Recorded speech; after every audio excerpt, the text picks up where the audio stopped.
Good morning. How was mediumship proven scientifically by Pete Nickle? August 2023, revised edition. The great trumpet medium, Reverend James Tingley, taught his students that spiritualism is a science because it can be proven. Like all great discoveries, spiritualism was to receive the baptism of trial, persecution, and humiliation. Death is the question mark that confronts us all. If a man dies, will he live again? If mediumship was proven by scientists, then spirit return is a scientifically proven fact. What did the phenomena of genuine mediumship accomplish?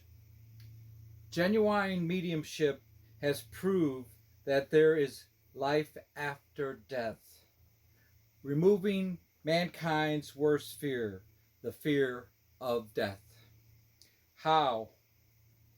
By intelligent conversations with the so-called dead, by scientifically proven mediumship. We know that human consciousness survives the change called death. Spiritualism proves what other religions can only hope for, a heaven. Genuine mediumship in seance conditions can produce angels and mortals talking face to face. Celestial angels come to earth to teach us on the physical plane. Great mediums like William Aber achieved exactly that in 1880 in Kansas. His books, The Guiding Star and The Dawn of a New Tomorrow, exemplified spirit return and the higher teachings of spiritualism. Now let us switch to the Harvard and Yale graduate emeritus professor Dr. Robert Hare. He was the first scientist to attack spiritualist phenomena known as rapomania and table tilting. Dr. Hare publicly proclaimed that an active duty to his fellow creatures to bring whatever influence he possessed to the attempt to stem the tide of popular madness, which in defiance of reason and science was fast setting in favor of the gross delusion called spiritualism. That's what he wrote.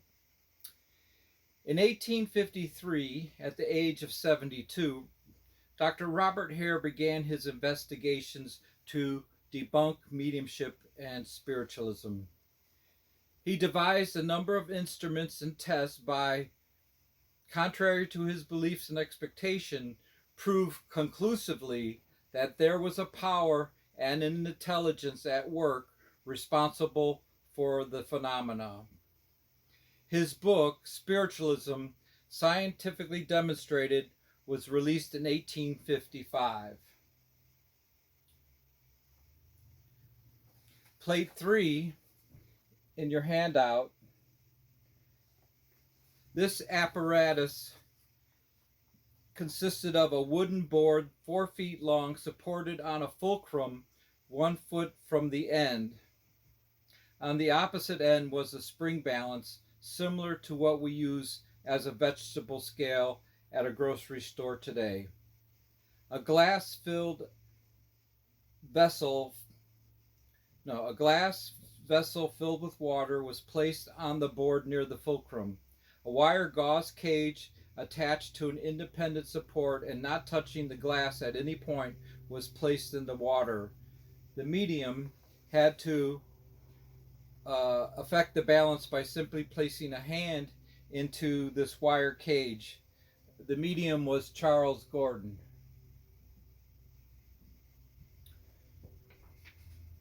The balance showed variations of weight amounting to 18 pounds.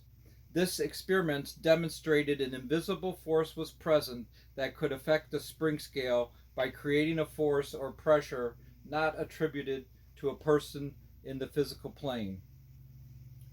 The Hare wheel shown in plate 4, right there on the bottom.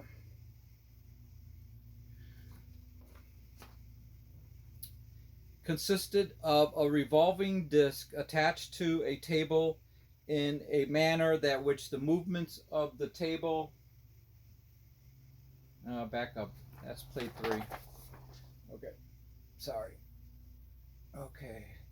So the table moved and it spun the dial. The dial had alphabet on the outside edge, and so the medium couldn't see the dial, but the language, was consistent. Like the letters spelled words and sentences.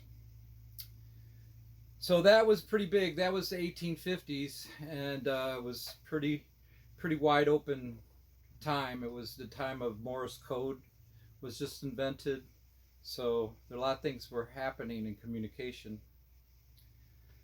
So back to that. The movements of the table actuated the pointer, which ran round the letters of the alphabet printed on the circumference of the disc and spelt out messages. The disc could not be seen by the medium A.D. Ruggles. Dr. Hare's scientifically proven conclusions were: first, these rappings and other noises have been made which could not be traced to any mortal agency. Secondly, those in which the sounds were so made as to indicate letters forming grammatical and well-spent sentences, affording proof that they were under the guidance of some rational being. Thirdly, those in which the nature of the communication has been such as to prove that the being causing them must be some known acquaintance, friend, or relative of the inquirer. So people were getting personal messages from the spirit world. That's what that meant. The professors of Harvard University passed a resolution denouncing him and his insane adherence to a gigantic humbug. When in Washington, D.C. in 1854, he tried to address the American Association for the Advancement of Science on the subject of spiritualism, he was howled down by them. He paid for his convictions by finally resigning from his chair. Before his death, Dr. Hare wrote, having latterly acquired the powers of a medium in sufficient degrees to interchange ideas with my spirit friends. And it goes on. Doctor passed into spirit in 1858. So he had his revelations at the last 10 years of his life.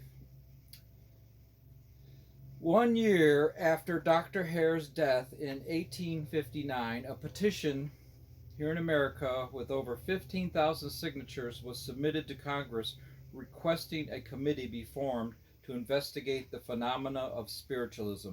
It was voted down.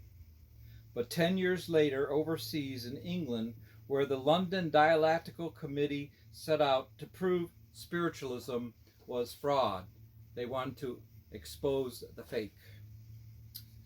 So this is a synopsis of the report of the subcommittee of the London Dialectical Society's committee.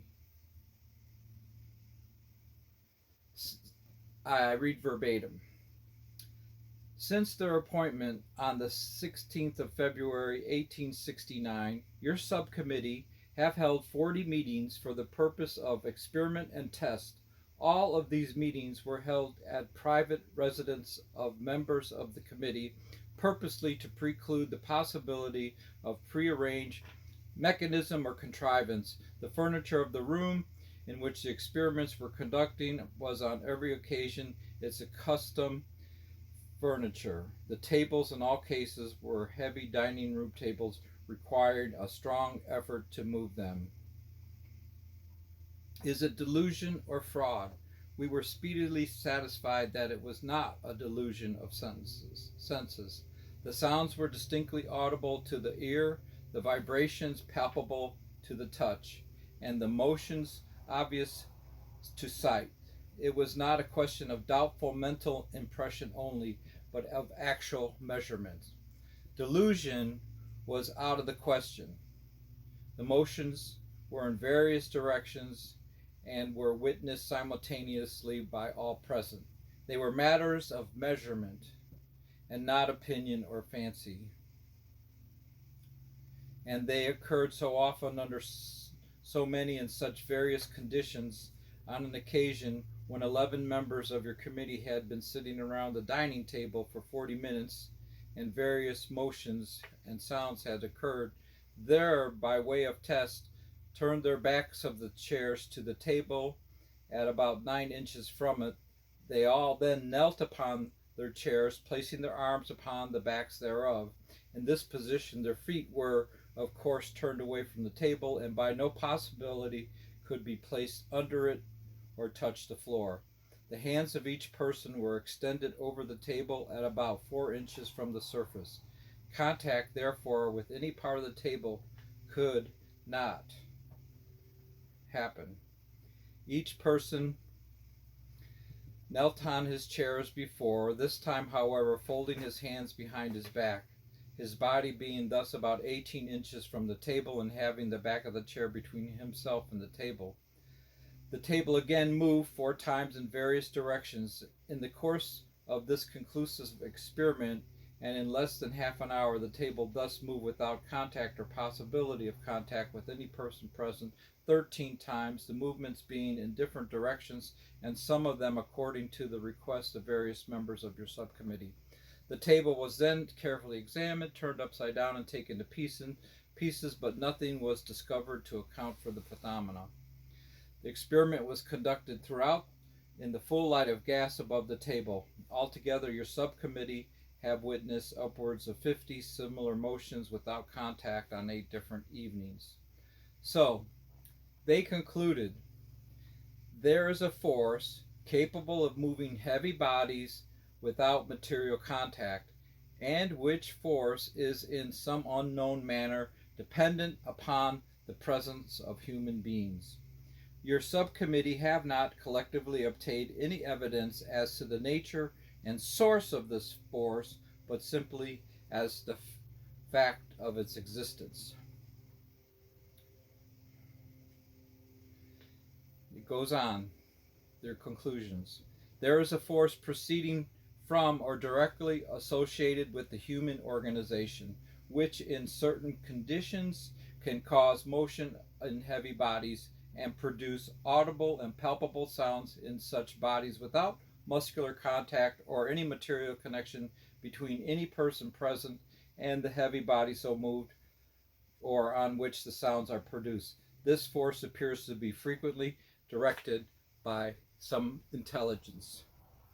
Again, we conclude that this force is generated in certain persons of peculiar nervous organization in sufficient power to operate beyond bodily contact.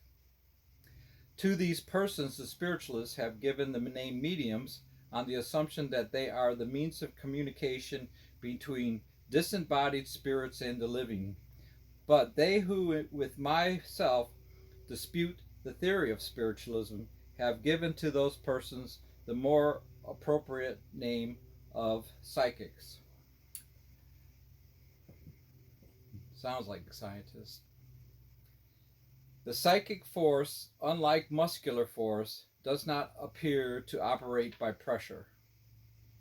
It is more in the nature of diffusion and inflation. The psychic force seems to diffuse itself through the whole substance of the thing moved. Thus, if it is a table, it is raised not as by a force applied from below, but as if the levitation of the material of which it is composed. When it rises from the floor, it mounts like a balloon. The sensation to touch is that of a floating body, rising because it is lighter than air.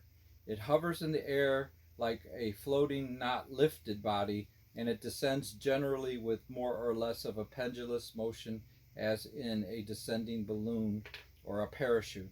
It never falls down like a solid mass. This psychic force is capable of accumulation. It grows by slow degrees. First come delicate sounds, audible only by help of a stethoscope. Then these grow louder and can be heard by the ear and felt by the hand, and then come motions that no person who has once witnessed them can either imagine or mistake. But all this is manifestly the evidence of an accumulation of force, as electricity is accumulated in a battery or magnetism in a coil, and sitting with the hands on the table is the process of charging it with psychic force, which all human beings possess in a greater or lesser degree. So they had one experiment where two people each held two corners of a piece of paper, held it up in the air vertically, and then they could hear raps on that piece of paper. So the investigators, these scientists, they go on giving tips on how to operate and conduct the seance. So I think that's added plus in all this.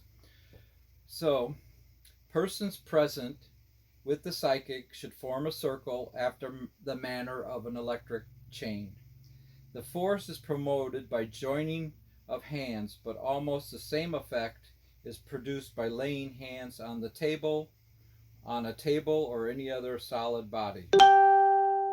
Such body appearing to be in the nature of a conductor and possibly a collector of the force.